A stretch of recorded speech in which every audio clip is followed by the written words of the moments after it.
Halo teman-teman, kami akan melakukan percobaan dan menjelaskan tentang impuls dan momentum. Ya, Tujuan dari percobaan ini adalah untuk membuktikan impuls dan momentum pada percobaan pengepakan 6 telur agar lebih efisien dengan menggunakan alat dan bahan yang kita sudah tentukan serta memahami teori impuls dan momentum. Pengertian impuls. Impuls benda didefinisikan sebagai hasil kali antara gaya dengan selang waktu gaya itu bekerja pada benda. Impuls merupakan besaran vektor yang arahnya sama dengan gaya total itu sendiri. Satuan SI untuk impuls adalah Newton second. Rumus impuls adalah I sama dengan F delta T, di mana I sama dengan impuls yaitu Ns, F sama dengan gaya impuls yaitu N, dan delta T yaitu selang waktu gaya yaitu S. Pengertian momentum. Momentum adalah kecenderungan benda yang bergerak dalam melanjutkan gerakannya dengan kelajuan yang konstan. Momentum merupakan besaran vektor, yaitu besaran yang memiliki besar dan arah dan dinotasikan sebagai P. Rumus momentum. Vektor momentum setara dengan vektor gaya yang memiliki rumus P sama dengan M kali V. Total dari beberapa momentum adalah P awal sama dengan P akhir. Hubungan antara momentum dan impuls. Jika dalam suatu peristiwa terjadi perubahan kecepatan suatu benda, maka akan terjadi pula perubahan momentum. Perubahan momentum itu akan sama dengan impuls yang bekerja. Kuantitas M delta V menyatakan bahwa dalam impuls terjadi perubahan momentum pada benda. Perubahan momentum sebuah benda dinotasikan sebagai delta P. Dengan demikian, impuls yang terjadi pada suatu benda sama dengan perubahan momentum benda itu. I sama dengan delta P atau F delta T sama dengan M delta V.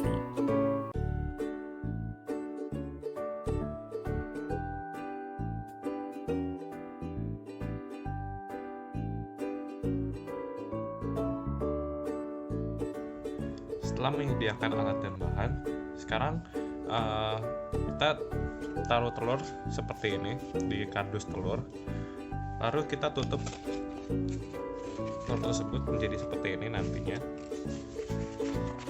Kemudian karena ini masih belum rapat, kita bisa menggunakan bubble wrap. Tapi sebelumnya kita harus taruh bubble wrap itu di dalam kotak terlebih dahulu.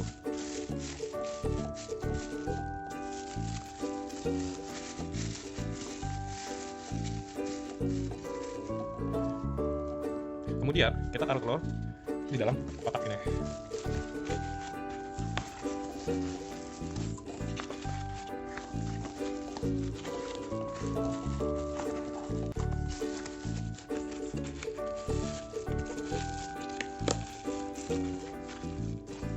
Baiklah, karena kardusnya rapat, harusnya sudah cukup untuk menahan. Lalu kita akan naruh bubble wrap terakhir di sini untuk benar-benar menahan kardus telur yang ada di atasnya. Karena kotak ini tidak terlalu besar, maka tidak memerlukan lakban atau selotip untuk benar-benar menutup telur ini. Jadi ini sudah benar-benar tidak bisa bergerak telurnya. Nah, kegunaan bubble wrap ini adalah untuk jika ketika kardus dijatuhkan, maka telur tidak pecah karena lapisan dari bubble wrap ini cukup tebal dan memang terkenal untuk menahan barang-barang yang seharusnya tidak dipecahkan seperti gelas dan lainnya.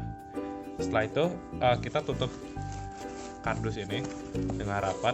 Karena kardus ini berbentuk seperti ini, jadi cukup mudah untuk menutupnya dengan rapat.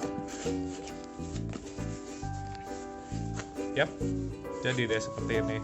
Nanti kita akan melakukan percobaannya setelah ini. Baiklah teman-teman, kita akan melakukan percobaan. Pertama saya akan goyangin kardus ini dari kanan kiri, atas bawah, terus baru lempar dari ketinggian 60 cm, 60 cm ke setinggi ini. Oke, saya akan pertama kanan kiri terlebih dahulu ya. Kanan, kiri. Oke, ini masih aman ya, belum bulat. Terus atas bawah.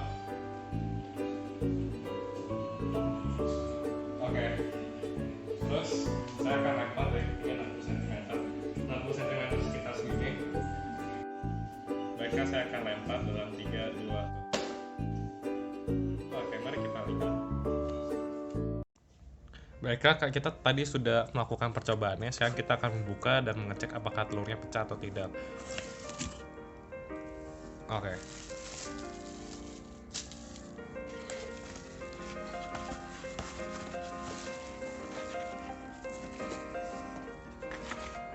Baiklah, telurnya tidak pecah ternyata, dan seperti yang kita lihat di sini telurnya masih utuh, cuma ya sedikit geser-geser dikit telurnya.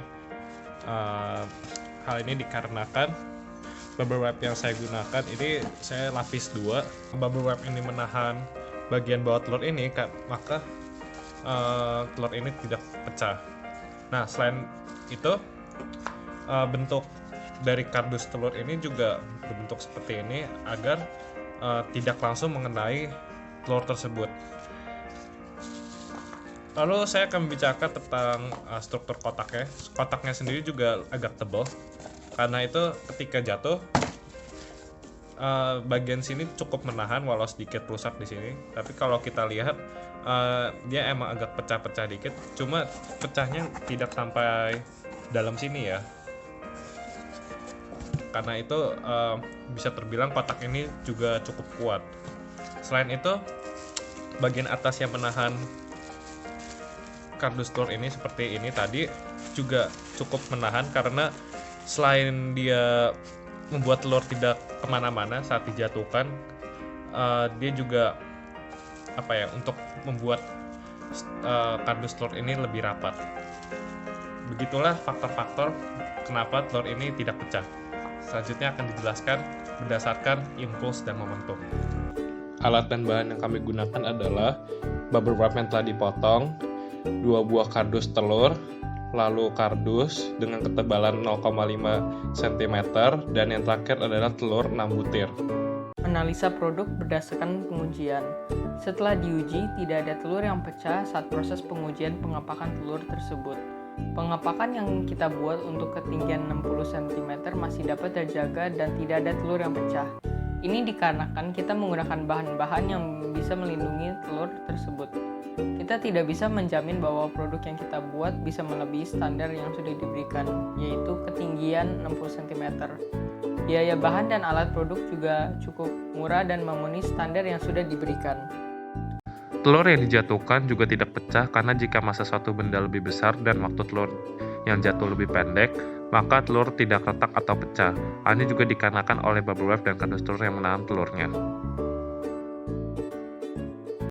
Kesimpulan, kita telah menguji apakah telur yang kita masukkan dalam pengepakan yang kita sudah buat akan pecah.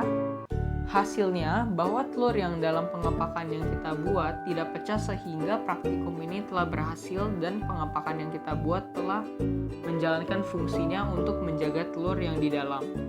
Kita juga telah belajar mengenai teori impuls dan momentum sehingga kita bisa lebih mengerti dan menerapkannya dalam kehidupan sehari-hari. Refleksi. Dalam pelajaran impuls dan momentum, kita dapat lihat bagaimana terjadinya impuls dan momentum. Tidak hanya itu, tetapi kita dapat mengetahui bahwa banyak teori fisika saling berhubungan, seperti hubungan impuls dan momentum. Terima kasih telah menonton video yang kami buat. Semoga video ini bermanfaat.